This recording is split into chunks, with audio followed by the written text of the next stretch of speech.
Good afternoon, and thank you for attending the annual President's Convocation. And thank you to members of Canisius for their, as always, beautiful performance. My name is Bill Collins, and I'm Vice President for Institutional Advancement, and it is my great pleasure to welcome our faculty and staff to today's event. I also want to extend a special welcome to all of our guests, especially members of our boards of trustees and regents who've joined us to hear President John Hurley talk about the state of the college. To formally begin our program, I invite Ms. Sarah Signorino, Director of Mission and Identity, to offer the invocation. Sarah?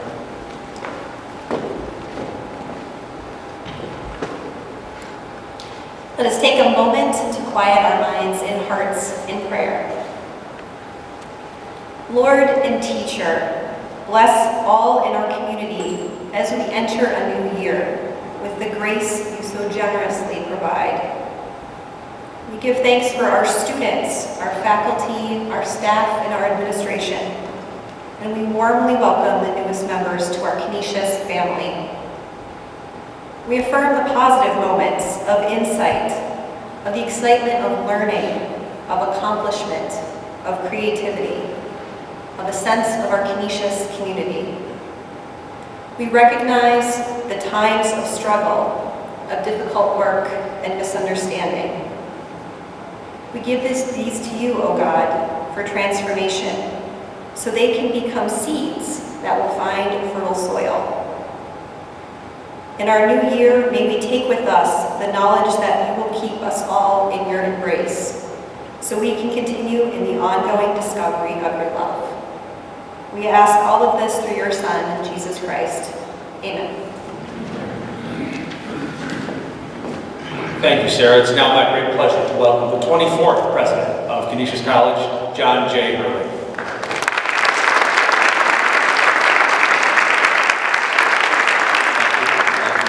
Thanks very much, Bill, and thank you, Canisius for beginning today's event on a very thoughtful and beautiful moment.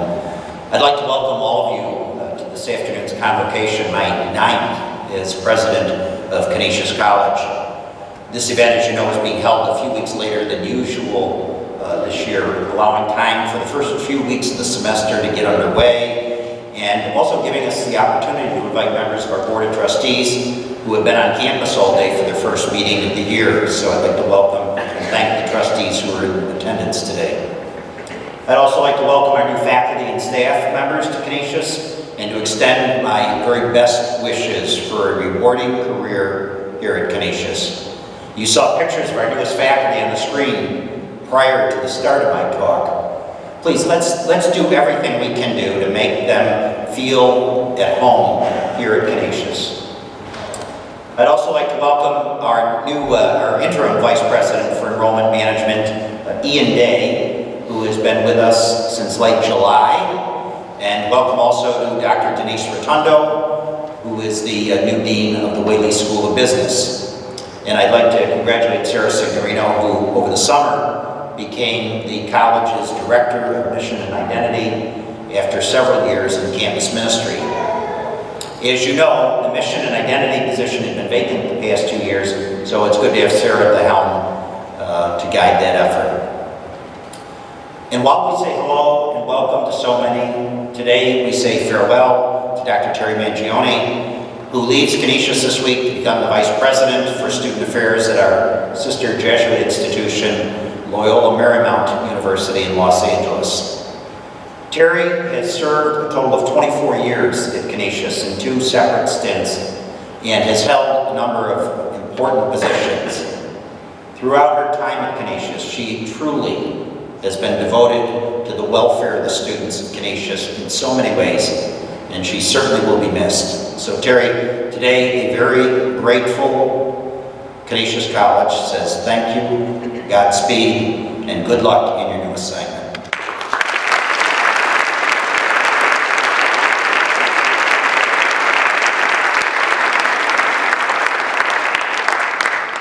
And we're grateful to Dr. Annie Dobies, who has agreed to serve as the interim Vice President for Student Affairs for the balance of this year.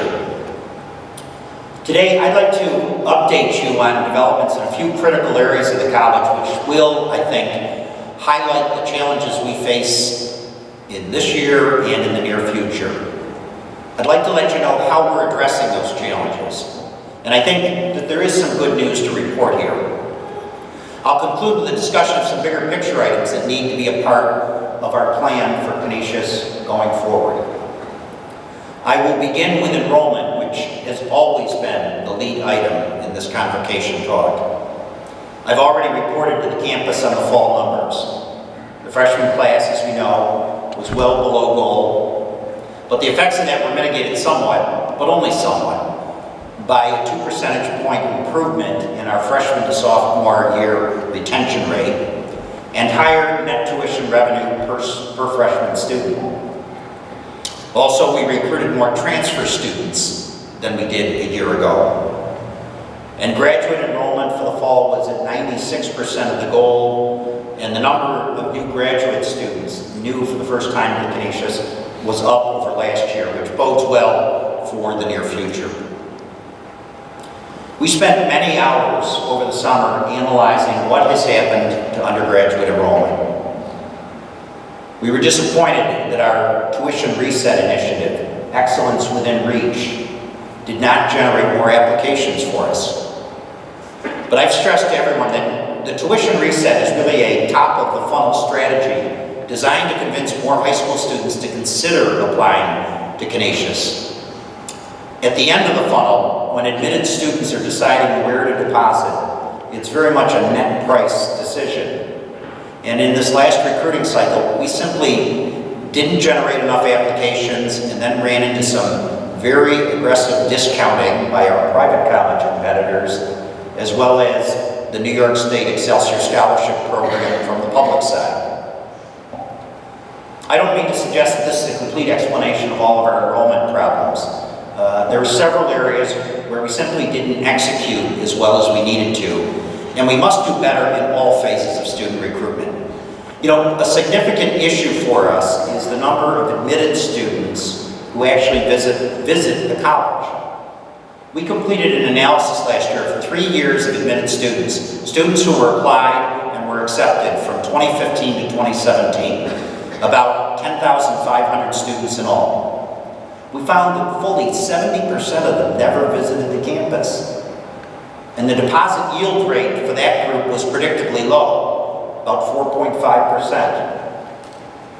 If students visited the campus once, the yield rate jumped to 24%. And if they visited twice, it skyrocketed to 65%. So convincing more students to visit the campus is a top priority, which I'll address later.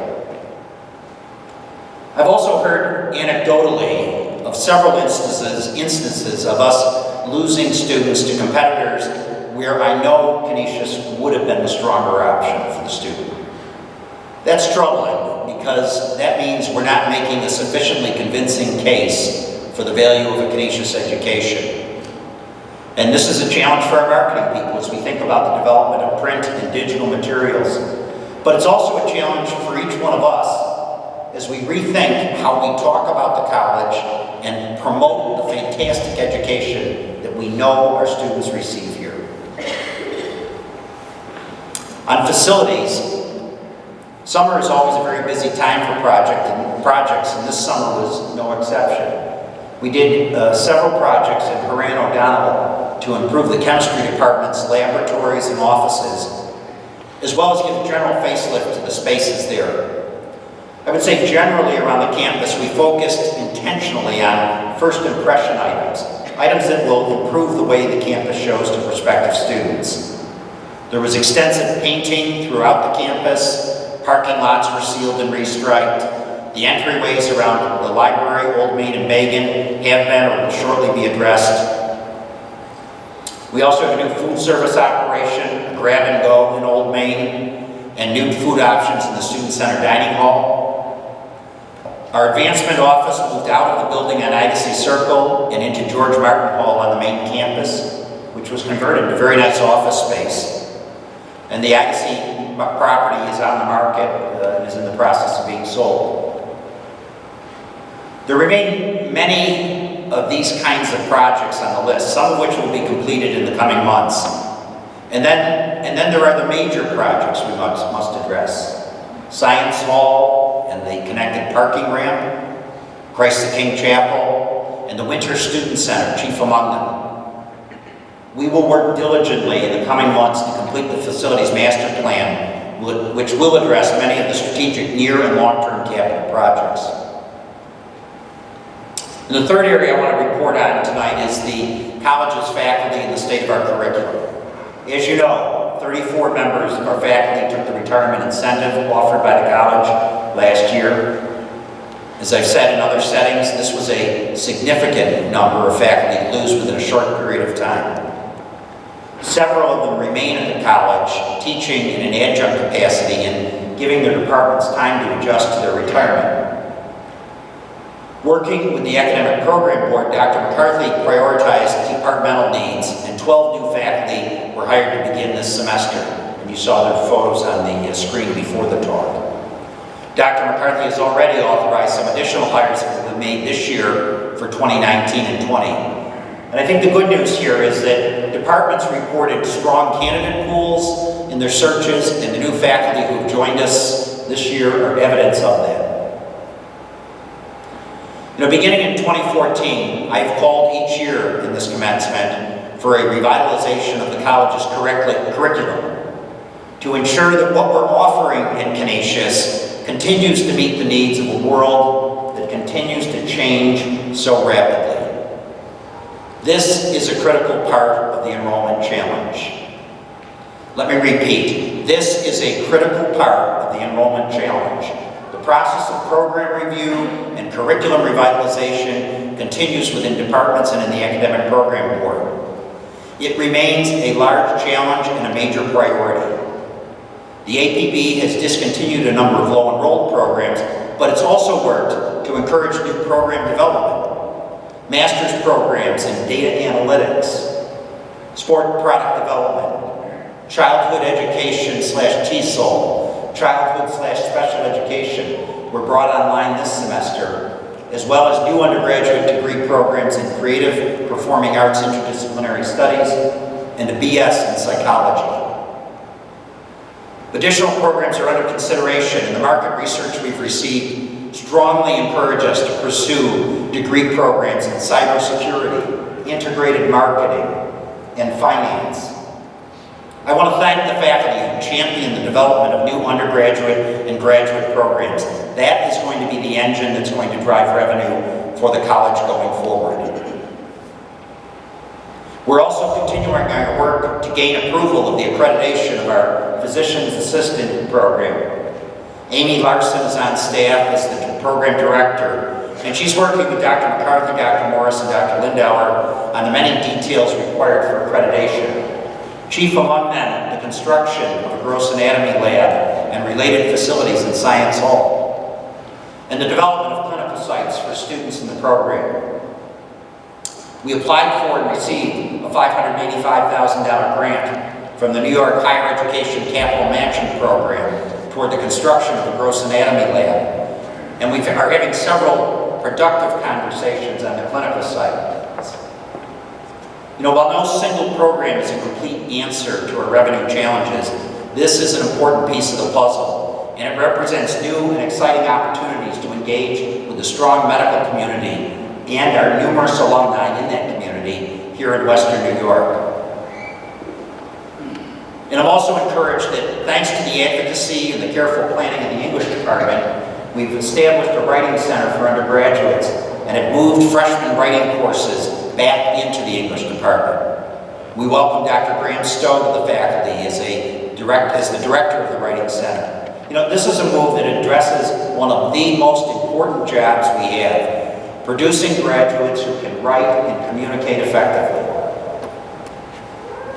So, our challenges, enrollment, facilities, faculty, and curriculum are important ones to address if Canisius is going to remain a college characterized by academic excellence and a transformative education for our students. The campus is weary of cutbacks and austerity. I have heard that loud and clear in my meetings around campus, in our engagement surveys, and in the deliberations of the Faculty Senate. No one, myself included, is happy with where we are today. But at this point, after substantial reductions of personnel across the college, and after squeezing every excess operating expense out of the budget, we need to recognize that our challenge lies in generating more revenue.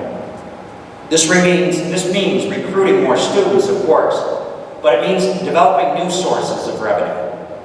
And we must all develop a revenue mindset. On enrollment, Ian Day is off to a good start. We had some turnover in the admissions staff, but we've completed all of the replacement hiring for the counselors here in Buffalo and have added new regional counselors in downstate New York and Chicago. I've been encouraged by the faculty's response to my communications over the summer about enrollment. And I've received several insightful emails about the need to involve faculty in new and creative ways in the enrollment process.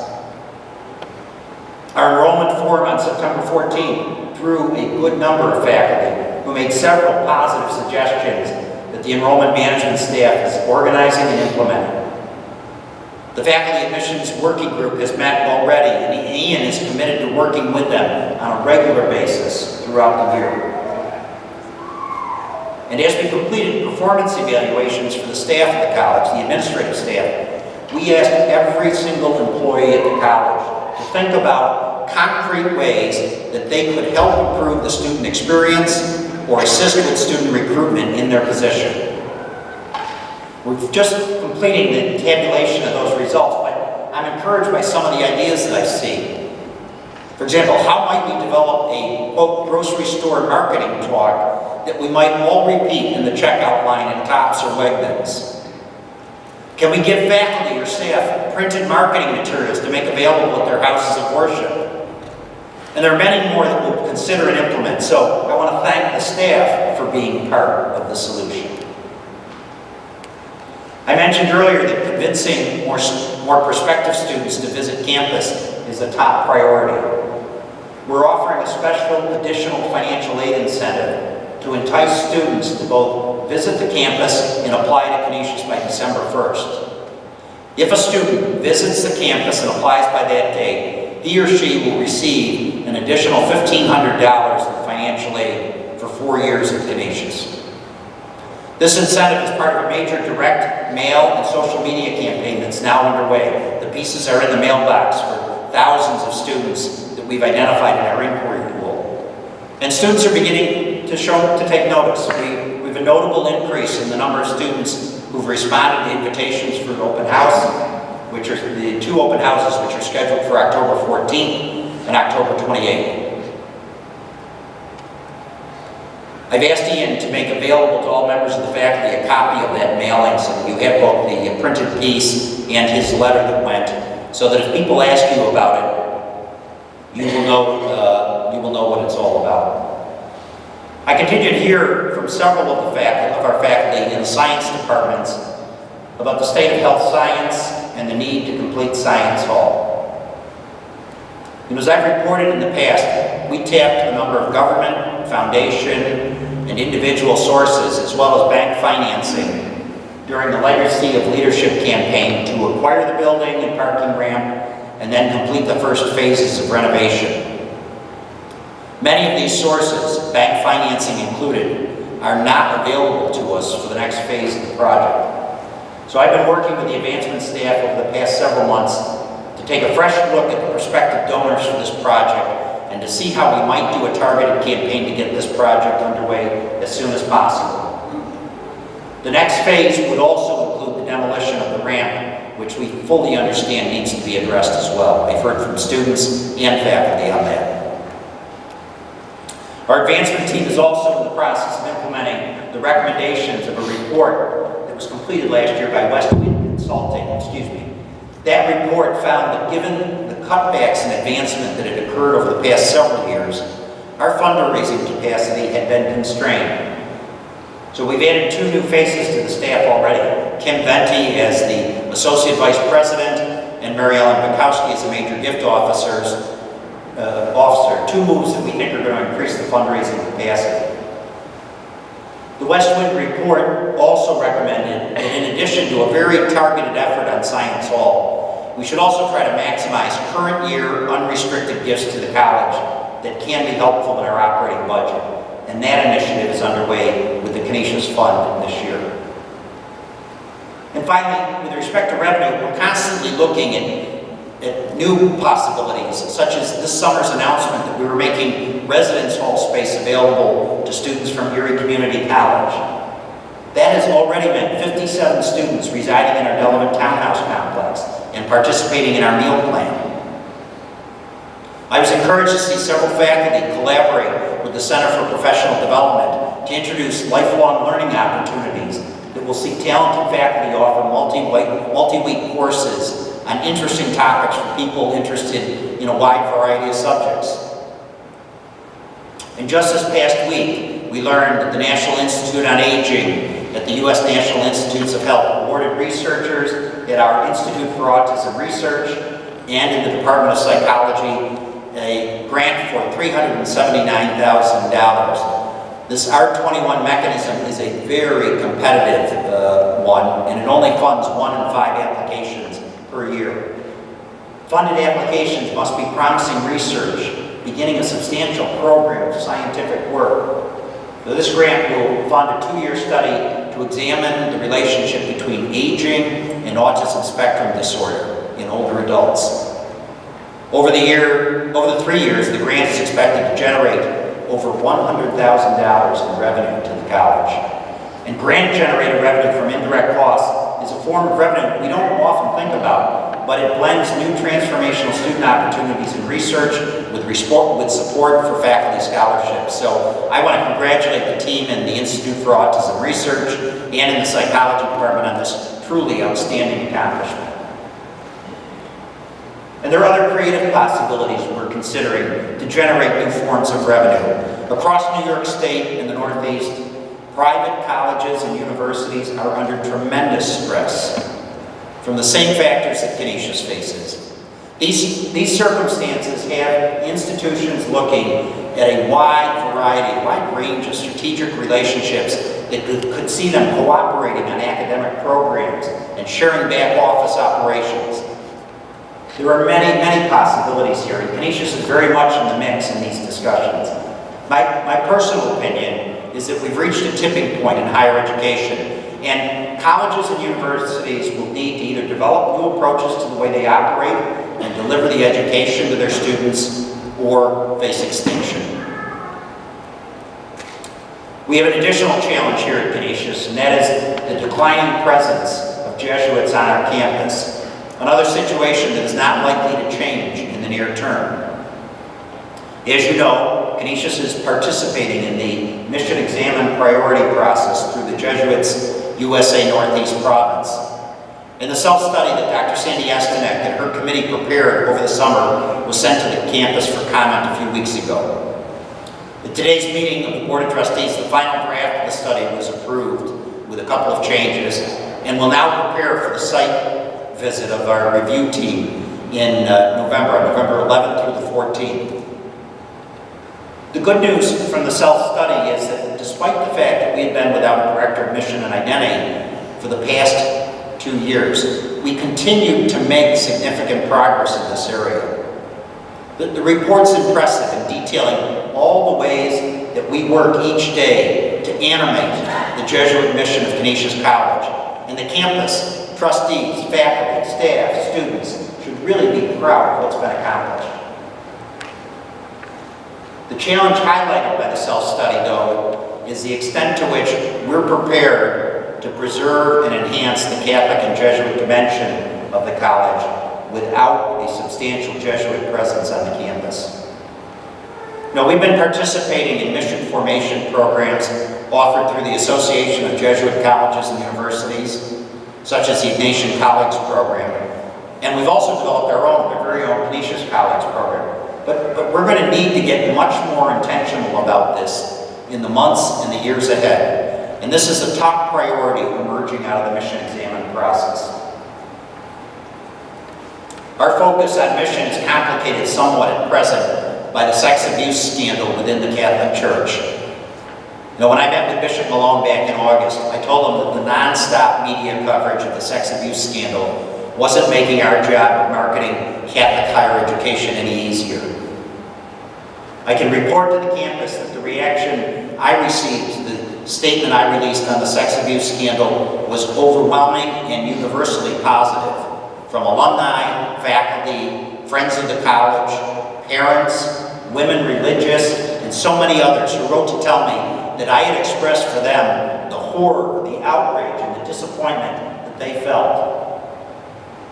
There are difficult days ahead, but if we can focus our efforts on promoting Canisius as a place where we promote the faith that does justice in the world and the importance of our students developing a personal relationship with God through Ignatian spirituality, I think we can take some of the emphasis off the institutional church. Promoting the faith that does justice was a central theme at a worldwide meeting of Jesuit colleges and universities that I attended in Bilbao, Spain in July. Over the past 15 years or so, the superior generals of the Jesuits have expressed a desire to better network the approximately 200 Jesuit colleges and universities around the world. And technology finally gives us the tools to do so. In Bilbao, we announced the creation of the International Association of Jesuit Universities, IAJU, or Yahoo, as they were saying in Spanish. We heard from the Superior General of the Jesuits, Father Arturo Sosa, in a major address at the Basilica in Loyola, which I've asked to make available on the My Canisius portal. I would recommend that to you. We reviewed a draft plan for this new association of Jesuit colleges and universities that attempts to specify some priorities around which the organization can organize, such as the Catholic Church's preferential option for the poor, the worldwide crisis of migrants and refugees, and our continuing response to Pope Francis's environmental encyclical Laudato Si. At the heart of the Superior General's call to the universities are the words of Ignacio Ellacuría, a Basque Jesuit who spent most of his career in El Salvador before being assassinated by a government-sponsored militia in 1989. It was Ellacuría who said that universities should become a proyecto social, a project of social transformation. And it's a call that still resonates today and makes our efforts to make Canisius a project of social transformation is something that will keep us authentically Jesuit. While we talked in Spain about significant global challenges, and while I think we should look for ways for Canisius faculty, staff, and students to participate in a global response to these challenges, we can also start closer to home. Over the past 18 months, I've been meeting with faculty, staff, students, and community leaders to develop a plan for a major community outreach initiative that we want to call the New Buffalo Institute.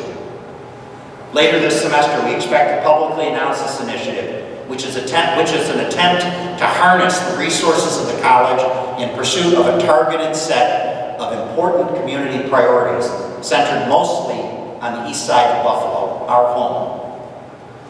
These include the Buffalo Public Schools and more generally urban education, the needs of new Americans here in our midst in Buffalo, community and economic development in our immediate neighborhood, Hamlin Park, the activities of the Immersion East Side program of Professors Devanya Hevis, Melissa Moscow, and Mike Gent, and the emerging opportunities presented by developments in the new Buffalo economy at places like the Buffalo Niagara Medical Campus. Each year, our annual community report demonstrates that Canisius is and always has been committed to social transformation here in Western New York. And I'm hopeful that the new Buffalo Institute can make those efforts even more effective in the years ahead.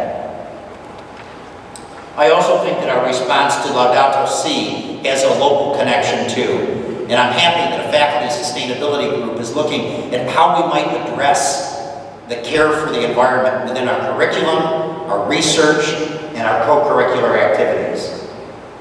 And at the same time, we need to examine our own operations and the carbon footprint that Canisius College itself generates. So in the coming weeks, we will be developing an initial plan to address sustainability in a more comprehensive way at the college. Now, my talk today has been long on challenges, and I must close with one additional challenge. I've heard from faculty, staff, trustees, alumni, and even some students about the severity of the challenges facing the college and whether we can address them. I understand your concerns, and I hope that today's talk demonstrates the many ways in which we're trying to address them. 85 years ago, at the depths of the Great Depression, Franklin Delano Roosevelt uttered the famous line in his inaugural address, that the only thing we have to fear is fear itself. I think there's truth in that statement for us. There are challenges to be sure, but we can't let fear or pessimism get in our way. We have so many positive things happening at Canisius that will be the foundation of our recovery. Last month, we hosted the members of the National Seminar on Jesuit Higher Education, a group of colleagues from several Jesuit colleges and universities across the country that's responsible for producing the Jesuit magazine, Convocation. Many of our guests had never been to Canisius or Buffalo before. They met with a group of our students on a Saturday afternoon. Yes, Saturday afternoon. And one of the questions they posed to our students was this: if we were going back to meet with your faculty, what message would you like us to deliver to them about your experience at Canisius? Without thinking, our students responded, we would like you to thank them. Thank them for this amazing education that we are receiving. And when I met with the visiting group for dinner that night, they said they'd never been to a school where they'd seen a more impressive, articulate, and grateful group of students. They recognized that there were many good things happening here at Canisius and that we are getting the most important things right.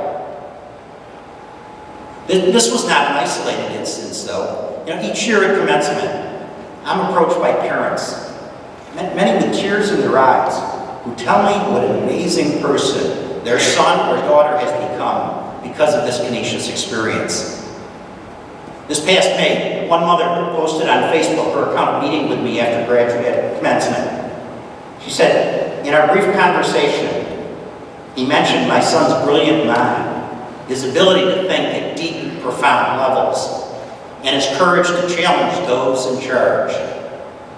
Thank you, President Hurley, for your grand and glorious effort at producing smart, conscientious, socially responsible human beings. It has been a remarkable and uplifting experience for our entire family. I should be clear, I should thank the wrong person. I represent all of you, but I know it was the faculty and the many staff members who touched this student's life at Canisius who are owed the thanks and recognition. So today, let's move forward to conquer the fear that can only hold us back. Let's resolve to tackle the challenges before us with a fresh burst of energy, a fresh burst of commitment, a fresh burst of creativity. Let's remind ourselves constantly, we're a great college that gets outstanding results. We have an incredible legacy of providing an extraordinary education for almost 150 years. And to keep these positive thoughts in front of us in the days and the weeks ahead, you're going to start seeing some things around the campus that we are calling Canisius Proud. It's a way of summarizing the essential truth about Canisius and the great education we provide to our students. It attempts to address one of the concerns about our marketing message, that we're far too modest and are not making a sufficiently strong enough case for the value of the Canisius experience. What you will see are photos of our alumni and faculty who are doing great things. You'll see the statistics about our fantastic outcomes, medical school acceptances, CPA exam pass rates, the number of Fulbright fellowships, our Chartered Financial Analyst Research Challenge Team World Championship, and on and on and on. As you begin to see these points of pride around the campus, commit them to memory and communicate them to all those you meet. whether it's at Wegmans or at your house of worship or at the park or at the gym. Let's all sing from the same song sheet the talents of our faculty and the accomplishments of our students. Let's tell the world that Canisius remains the place where leaders are made. Thank you very much.